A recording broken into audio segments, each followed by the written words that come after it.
It's Bullseye. I'm Jesse Thorn. Megan Mullally is one of those actors who just kind of radiates confidence and poise. And in the nearly 100 roles she's had on film and in television, that's made her stand out. I guess that kind of makes her a character actress. A lot of the time she plays people with huge personalities. She is absolutely one of the best in the world at that. Like, maybe you're a fan of Parks and Recreation. She played Tammy, the ex-wife of Ron Swanson, a menacing, insane, toxic seductress. Ron is played by Nick Offerman, by the way, who in real life is Megan's husband. I admit there was a time when that sort of behavior would have driven me wild. But I am in a healthy relationship now, Tammy. A relationship? With whom? A lovely, intelligent, self-possessed pediatric surgeon named Wendy. Sounds like a real whore.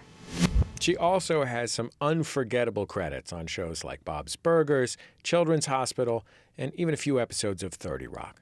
But she's probably best known for her role on the groundbreaking sitcom Will and Grace. She plays Karen Walker, a kind of deranged, sociopathic, hyper-judgmental socialite who works for Grace on the show.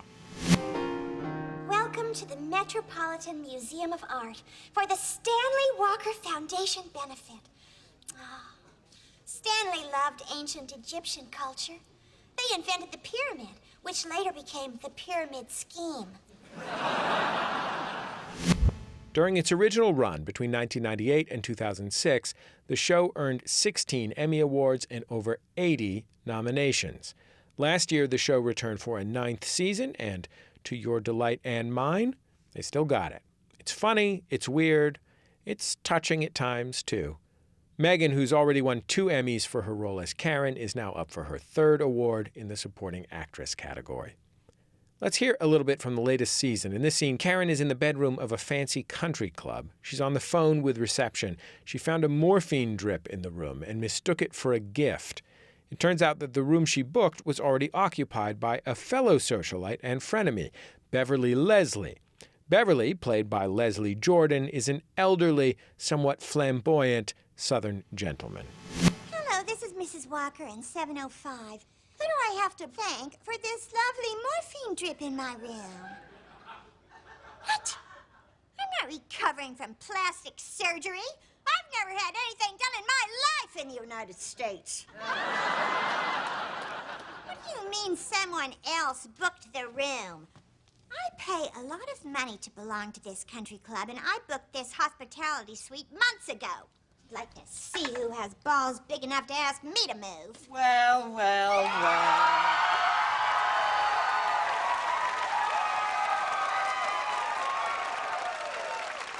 I must have died during surgery because the devil herself is before me. Why, Beverly Leslie, I thought they'd torn down all the corroded old Confederate statues. Megan Mullally, welcome to Bullseye. It's great to have you on the show. Oh, thanks for having me. You know, when I was prepping for this interview, I watched a little bit of you doing Karen from the very beginning of the show, and the Karen voice was much less ridiculous. Yeah, totally different. How did it become that? Like, was it always a scheme of yours to get to the point where you were doing something completely ridiculous rather than slightly ridiculous? I think, like, subconsciously it was, but I think what happened was I used to take really big chances in auditions, and I used to go in with really weird characters. And sometimes I would get the job, and sometimes they would call the police. So it was about a 50-50. When I auditioned for Will and Grace, for that character, I thought, yeah, I'm not going to do anything too crazy because, I won't get the job. And so in the pilot, I thought, the only problem was, I guess, it was mildly subconscious to the extent that my normal speaking voice is very laconic and the tone of the show is very farcical and fast-paced, so it didn't really fit. So over the course of the first, I'd say 10 episodes, my voice just gets higher and higher and higher. And then suddenly I seemed like I was in a farce. But then, that's my, because I'm an instinctual performer. I don't really I'm not super analytical, but then analytically, it makes sense because, the character is the most judgmental person on the planet, and nothing that anyone says or does or wears is good enough for her. But then she has this quality that's inescapable, her voice, which is the most irritating thing in the world. You auditioned for Grace first, right? Yeah, I did. I went in and auditioned for Grace, and they were like, next. Did you make did you make a ridiculous choice when you were... No, I went in and it was written very real, so I just tried to be real, and they kind of flatlined. And then I went home and forgot all about it. And 2 weeks later, my agent called and said, they want you to audition for this pilot called Will and Grace. And I said, I already went in on that. And she was like, no, it's for a different part. And I said, there wasn't another part. And she said, I'm going to send you the script again. So she sent me the script, and I read it, and I was like, oh, yeah, there's that secretary. And then that show, Sybil, had recently been on, because this was 1998, with Sybil Shepherd and Christine Baranski, who played her rich, smart-talking sidekick. And I thought, well, was spectacularly great. And it's Christine Baranski, so you can't beat that, right? So I thought, well, I can't do it better than Christine Baranski did it. And then I thought, well, maybe I can make her weird. So I kind of thought of some ways to make her sort of quirkier and weirder. So that's how I auditioned. I didn't have the voice, but I did have some weird. She was just a little weirder. Sometimes I feel like people who can make big, clear acting choices right away, it's because they are brave, like they have almost a foolhardy courage to make a big choice, because it's scary to make a big choice that's far from yourself. Then other times I wonder if this is true of you, if part of it is actually self-protective, that by making a choice that is really big, if you do not get a part, they didn't like your giant choice, not that they didn't like you. Very interesting. I think in my situation, it's like there might be a brain disorder involved, because for me, it's like when I first read my initial response to the material, I always have a take on it, and then I can't shake it. So I'm sort of screwed in a way, because whatever my first reaction to the material is, I have a hard time, like if I have one of those initial reactions and I go into an audition, they're like, yeah, can you do it totally differently? I have a little bit of a hard time shifting gears, because I innately feel that my choice is absolutely the right one. So yeah, there might be a slight mental disorder involved. Where were you at in your career when you got the part of Karen? Well, shortly before I auditioned for Will and Grace, I was in the basement parking garage of a Bed Bath & Beyond on a payphone with my agent at the time, telling him that I would no longer be auditioning for sitcoms, that I had obviously... I had played it out. I had reached my limit. It wasn't panning out. I mean, I'd done a pilot every year for many years, and they either didn't go or they went for 7 episodes or 13 episodes, and then that was it. And I said, look, clearly this wasn't meant to be. And he was like, I think it is meant to be, and I think you're wrong. And I was like, okay, well, agree to disagree, but I'm not auditioning for any more pilots. And then I didn't have enough money to pay my rent. And I said, hey, could I get some pilot auditions for sitcoms? So that's when I auditioned for Will and Grace. I kind of get the impression that you committed to being an entertainer at the age of 1.5 and never relented. 1.5 days in my mother's womb. Yeah, no, there was no other. I've said it before and I'll say it again, that I came out of the womb in a top hat and tap shoes. And it's just true. I just that was it. And, you know, Your first word was "wacha." yeah. Ha-cha-cha. Yeah, no, I was very showbiz from the switch. And But your I was an family, only child. But your family you were born in Los Angeles and moved to Oklahoma City, and your father had been an actor in Los Angeles, and moving to Oklahoma City must have been in some way a rejection of show business. Yeah. You don't move to Oklahoma City to renew your contract with show business. No, my father was done with. He thought he was done, but then he never could stop trying. But yeah, no, I wasn't too happy about it. Trust me. I mean, we moved to Oklahoma City on my 6th birthday, and I was like, what's up, parents? What are you guys thinking? Tell me, lay out your thoughts behind this weird plan. But then it turned out to be a really great place to grow up. People in Oklahoma City are really, really nice. Very, kind, generous, neighborly types of people. Not everybody. I mean, they're just like everywhere else, but for the most part, very nice. And so that was a good place to grow up. But my father was not. As a matter of fact, I think when I announced that I would like to be an actor. How old were you? Well, I mean, I think the cat was way out of the bag already, but I think when I verbalized it, I was about 7 or 8. He said, "Oh, no. I do not want, you to, it's a very hard business. I don't want you to do that. And he said to my mom, I don't want her doing that." And this coming from a man who I heard literally wore an ascot around Oklahoma City. No, it's insane.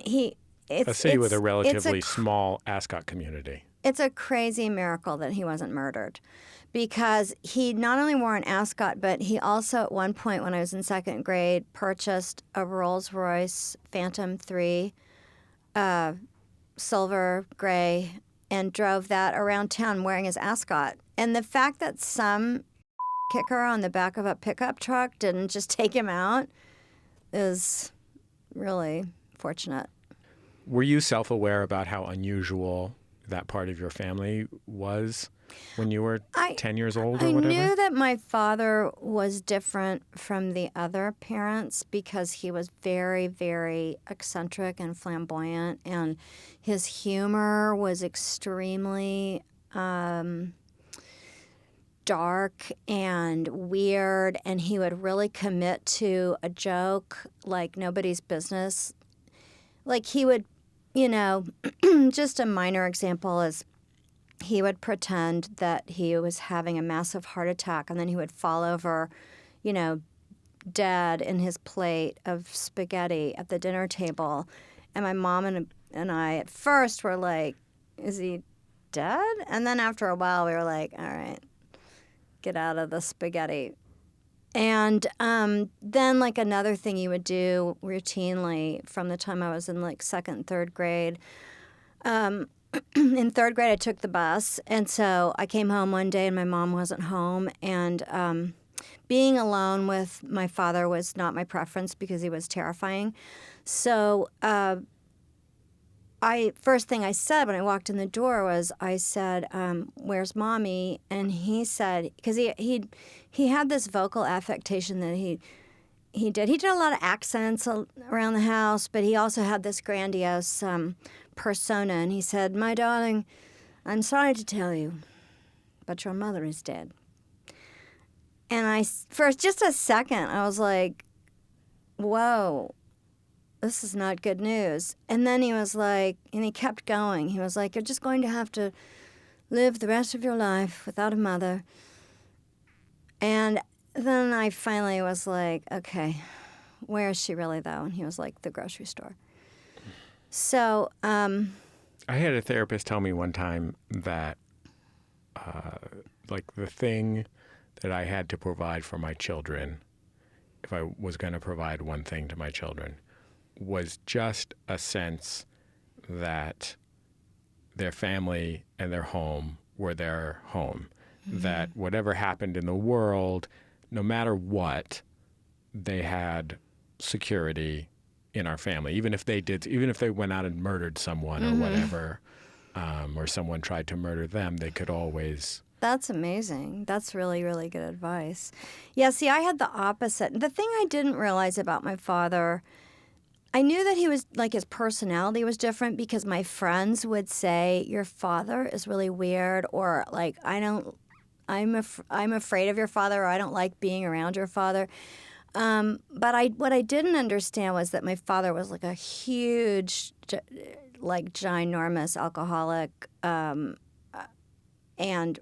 incredibly emotionally and verbally abusive, and also that he I knew he was a womanizer, because my mom would kind of, use me as her co-conspirator to try to get to the bottom of certain, flings that he was having. But the thing that I didn't realize is that everybody's household wasn't like that. Like, I thought everybody was terrified to go home after school. I just thought everybody was. And I never talked about it. I never mentioned it. I never said anything to anybody. I've never spoken about it publicly until very recently, like within the last year or so. But yeah, it was a thing. And I guess I just didn't know that I was out of the ordinary. And it really wasn't even until because I have friends that I've known since first grade, since I went to that school where you go for the whole time. And it wasn't until the last, 10 years or so even that I said to them, like, did you know that my dad was like this? And I kept a lot in. I don't know why I did. I guess because I couldn't do anything wrong, or I would, like, something terrible would happen. So I just tried to never do anything wrong. So I guess I never talked about my dad, even though he died in 1992. I never talked about him because I thought I'd get in trouble. It's Bullseye. I'm Jesse Thorn. My guest is Megan Mullally. She plays Karen on the classic sitcom Will and Grace. She's up for what could end up being her third Emmy Award for her part in the show. Here's a classic bit from Will and Grace's 5th season. Megan's character, Karen, an eccentric, kind of out-of-touch socialite, decides she needs to be more relatable, so she gets a roommate, a woman named Liz, who is played by Madonna. Apparently, when Madonna agreed to appear on Will and Grace, she said she would only do scenes with Karen. True story. Anyway, the roommate situation starts off great until they both fall for the same guy, and in this clip, we're about to hear things have just gone south. You mean you're gonna end our friendship over some man in Dockers with Red Bull breath? I could have loved him. I want you to write me a check for the rest of the month's rent and get out. I just wanted to try a new experience. Make it out to the landlord, Walker Property Management.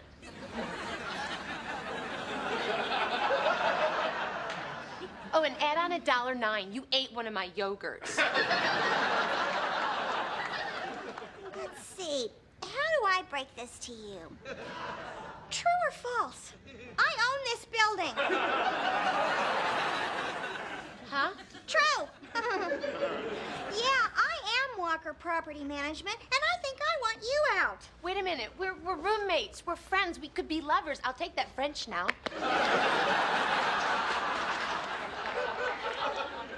Sorry, Lizzie Boredom. You've left me no choice.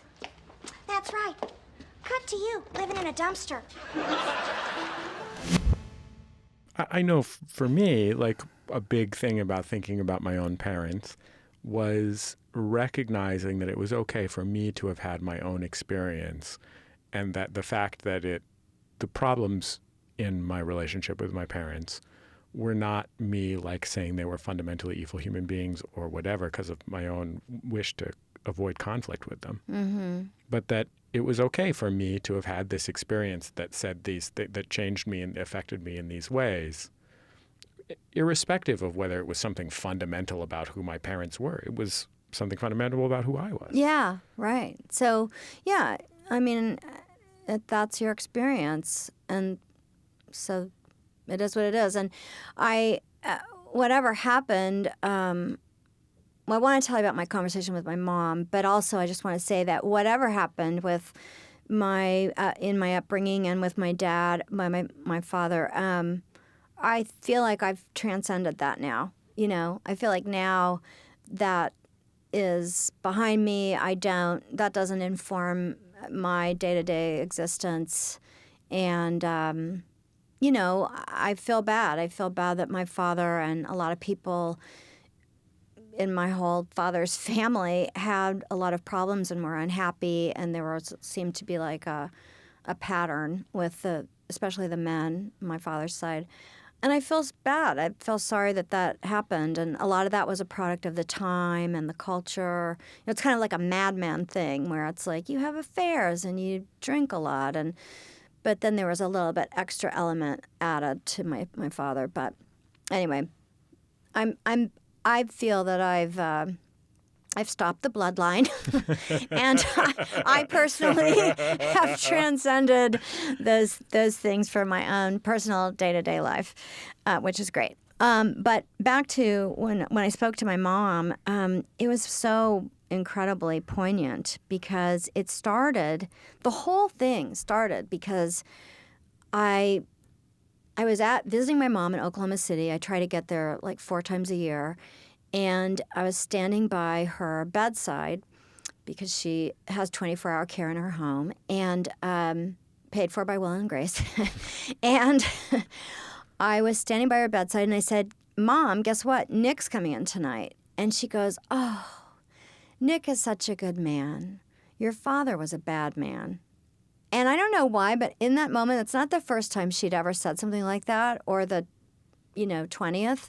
But for some reason, in that moment, it just all hit me like a ton of bricks. And that was when the whole thinking well, was he a narcissist or was he something else or this or that? That's when that started.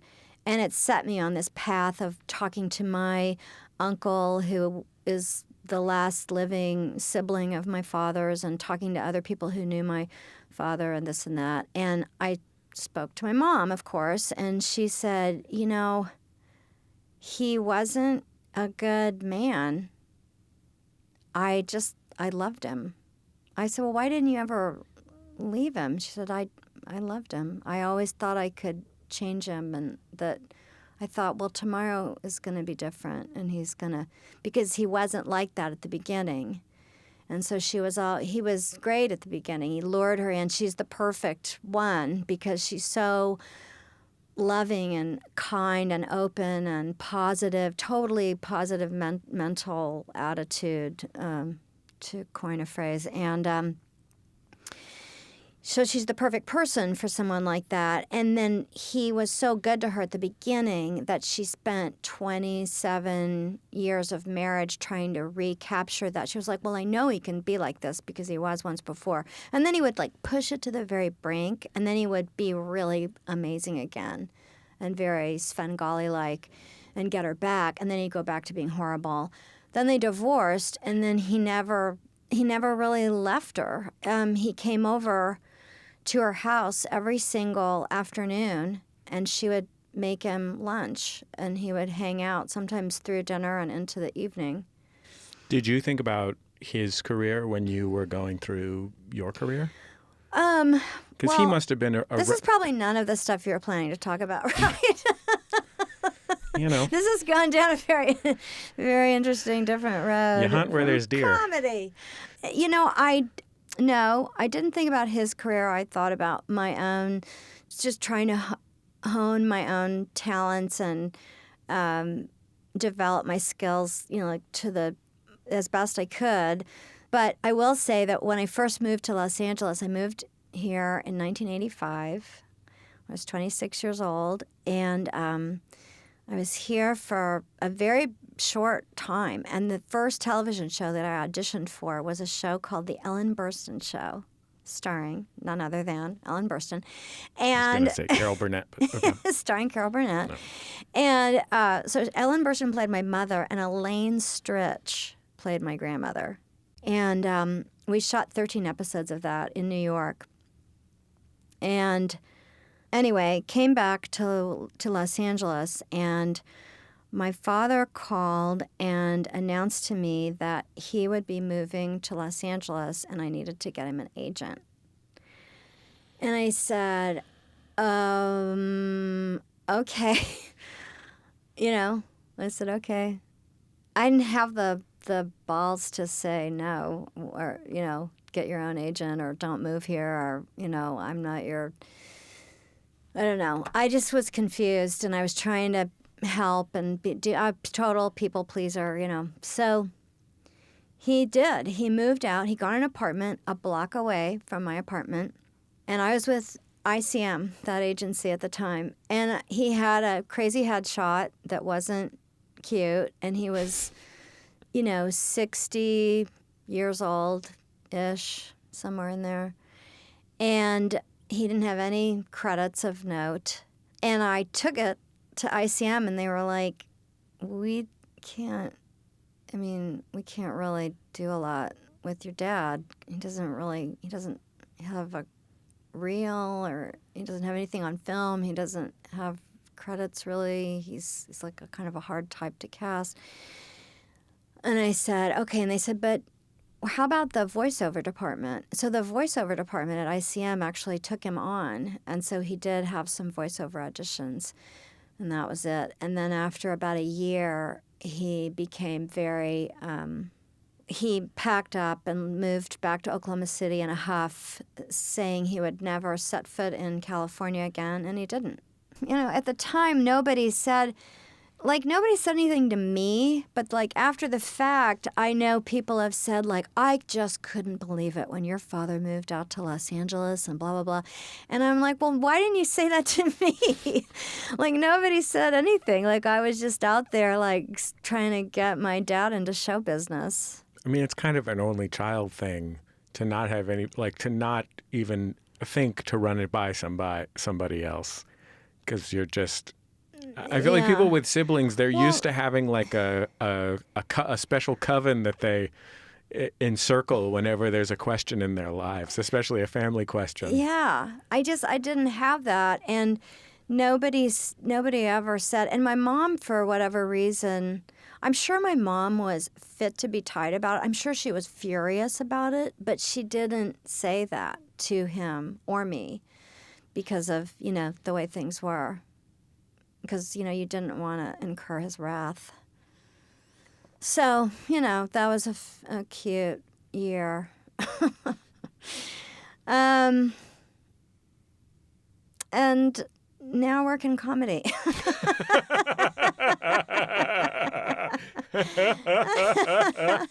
I feel like that should be the tag on half of the serious things said on this program. I know, it's so true. It's like every comedian has the same exact story, right? Don't we all have the exact same story? I just never told mine until I'm sitting here with you. So there's a first time for everything. I believe in my heart that there are performers who just have a gift that they had to share. Yeah. But mostly, there's something going on if your goal is to get people you don't know to like you. Yes, right. Right. I don't even ever think about that, honestly. I know that that's a commonly thought, but I never think about that. I want people to like me in real life, but professionally, I'm like a punk, I have a very punk attitude about it. I'll do anything if I feel like it's the funniest thing to do or the saddest thing to do or the most right thing to do. I'll do anything if I feel like that's the right thing. If somebody gives me a direction that I don't agree with, I can be reluctant. I'll be like, I don't know, that doesn't feel right to me. But then, I'm a team player, so, I can take direction, but I just have... For the at-home listener, we got a facial expression that means... Yeah, for all those people who might potentially be thinking of hiring me for something, sure, I can take direction. What do you mean? Where'd you get the idea that I couldn't? But I don't know. I always have such a strong idea about something, and sometimes my ideas are a little radical, and I just want to do that. I want to do something radical and weird. Like my band, Nancy and Beth, which is sort of my favorite thing in the world. It's very radical in its own extremely entertaining way. This new season of Will and Grace was like more than a decade after the last season of Will and Grace. Yeah. Did you know when the possibility of it happening coming up that it was a good idea to do it? Well, I don't. I guess this is as good a time as any to reveal that I'm a famous psychic. But when we first got the script for the Vote Honey video, the YouTube video that started the whole thing, the election video, we got that script that Max and the creators of our show, Max Munchak and David Cohen, had written. I read it. I was laughing and crying. I put it down, picked up my phone. I texted Max and I said, why can't we just do the show again? And he texted right back, we can. And of course, neither of us knew what we were talking about. We were just blowing it out of our beeholes. But I just had this overpowering instinct that we could literally bring the entire show back to television, right back where we left it. It's I funny just because knew. When I hear people who work on the show talk about the show, whether it's the creators or the cast members or writers or whomever, I see the question comes up like, how's it different? And, there are things that are different about it. It's set in the contemporary world, and that's 11 or 12 years after the last ones were set. But basically everybody seems to just say, no, we're doing the show that we do. Well, it's almost all the same people, too. So, Jim Burrows has directed every single episode. We're now into the 200 and somewhere around 220 or something like that. We have the same department heads, same camera guys. It's almost all the same. It's like 70 to 75% the same people. The key is, of course, the writing. And the writing is so good. And I think we have right now 7 or 8 of our original writers, like our best, the best of the best. And, I think the second season is really coming along nicely. We've already shot 3 to 4 episodes, depending on how you count it. And I think it's really solid. I think it's going to be really good. Can I ask you, you did a bit with Donald Trump, who is the president of the United States now. I'm familiar. At the time he was a television star. And I don't know how you feel about that experience, but I am going to play a little bit of it.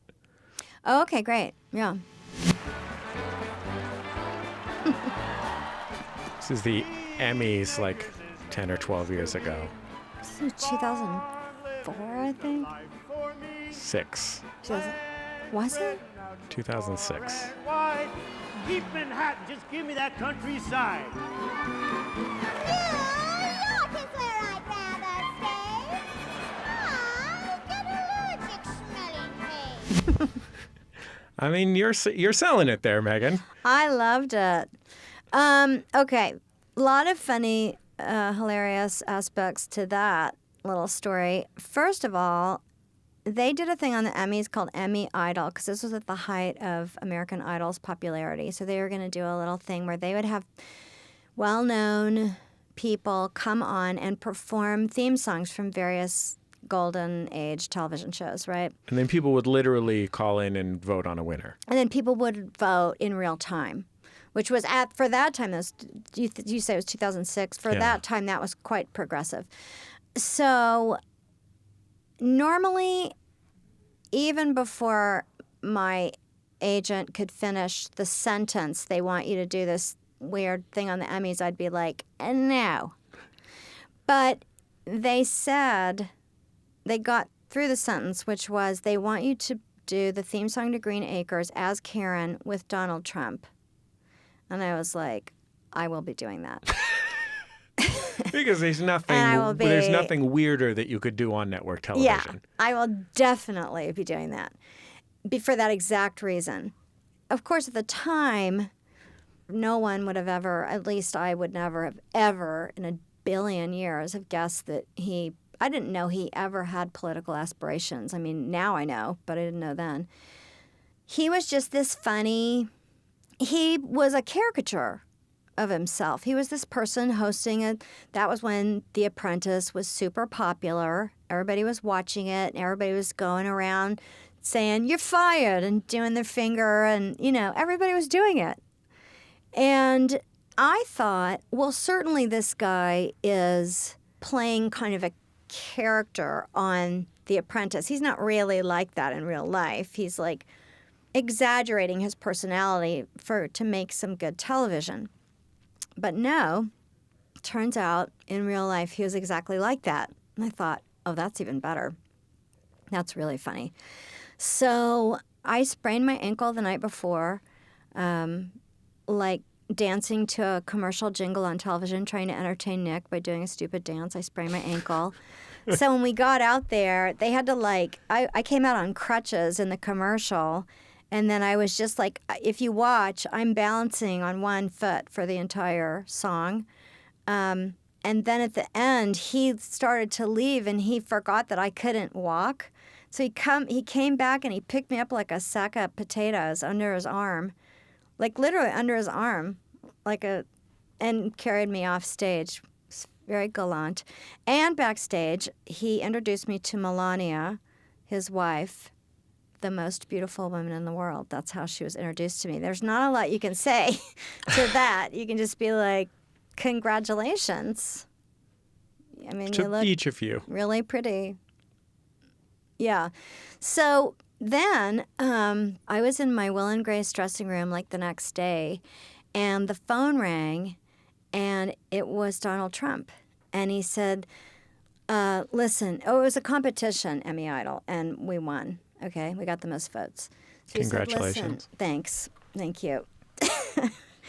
He said, listen, we really needed to win that thing, and we did. And you were a big part of that. And I just wanted to say that we won. And not only do we win, but it was a landslide. He said, I hear it was a landslide. We killed them. Nobody else was even close. And so I'm just calling to say that we really needed to win it, and we did. And that was Emmy Idol.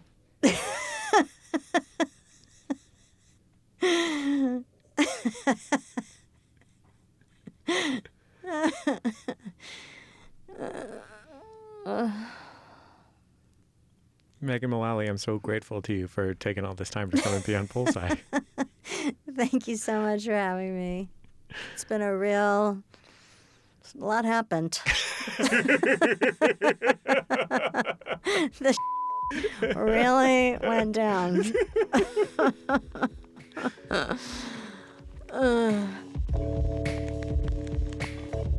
Megan Mullally. She was just nominated for the Best Supporting Actress in a Comedy Series Emmy.